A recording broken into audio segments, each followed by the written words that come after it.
Hello guys, നമ്മൾ ഈ ജാസ്മിൻ്റെ വർക്ക് ചെയ്തപ്പോൾ എനിക്ക് ആദ്യം ഭയങ്കര ടെൻഷനായിരുന്നു. ഇത്രയും പൈസയൊക്കെ മുടക്കി എൻ്റെ മെറ്റീരിയൽസൊക്കെ ഞാൻ കളക്ട് ചെയ്തു.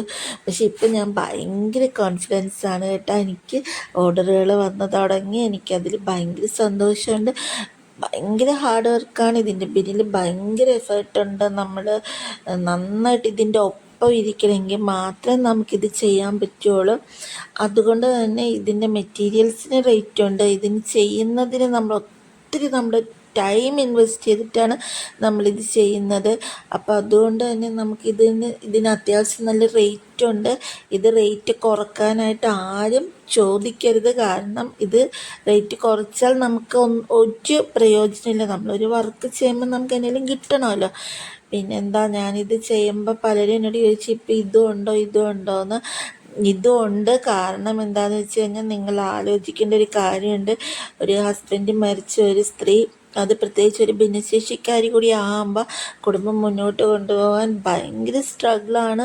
അപ്പോൾ എനിക്ക് ഫസ്റ്റ് പ്രയോറിറ്റി എന്ന് പറയുന്നത് എൻ്റെ മകൻ തന്നെയാണ്. അപ്പോൾ എൻ്റെ മകന് വേണ്ടിയിട്ട് ഞാൻ എന്ത് ജോലിയും, അന്തസ്സോടെ ചെയ്യാൻ പറ്റുന്ന എന്ത് ജോലിയും, ഈ വീടിനുള്ളിൽ ചെന്ന് ചെയ്യാൻ പറ്റുന്നത് ഞാൻ ചെയ്യും. അത് ചിലർ പരിഹാസപൂർവ്വം ചോദിച്ചവരുണ്ട്. അപ്പോൾ എനിക്ക് അവരോടൊക്കെ പറയാനുള്ളത്, ഞാൻ അധ്വാനിച്ചാണ് ജീവിക്കുന്നത്. അതിൽ എനിക്ക് എന്നോട് തന്നെ ഭയങ്കര പ്രൗഡാണ്. പിന്നെ എൻ്റെ ബിജേട്ടൻ്റെ മരണസമയത്ത് എൻ്റെ ബിജേട്ടൻ സമാധാനമായിട്ട് മരിച്ചു എന്നുള്ളതാണ്.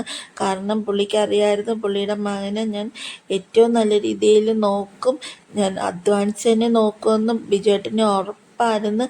അപ്പം ഞങ്ങൾ എന്ത് ചെയ്യുമ്പോഴും ഞങ്ങളുടെ ബിജുവേട്ടൻ്റെ ഒരു ബ്ലെസ്സിങ് എൻ്റെ കൂടെ എപ്പോഴും, അവൻ്റെ കൂടെ എൻ്റെ കൂടെയും എപ്പോഴും ഉണ്ടാവുമെന്ന് ഞങ്ങൾക്ക് ഉറപ്പാണ്. അപ്പോൾ ആ ഒരൊറ്റ വിശ്വാസത്തിലാണ് ഞങ്ങൾ മുന്നോട്ട് പോകുന്നത്. ദൈവവും ബിജുവേട്ടനും ഞങ്ങളുടെ ഒപ്പം ഉണ്ടാവും.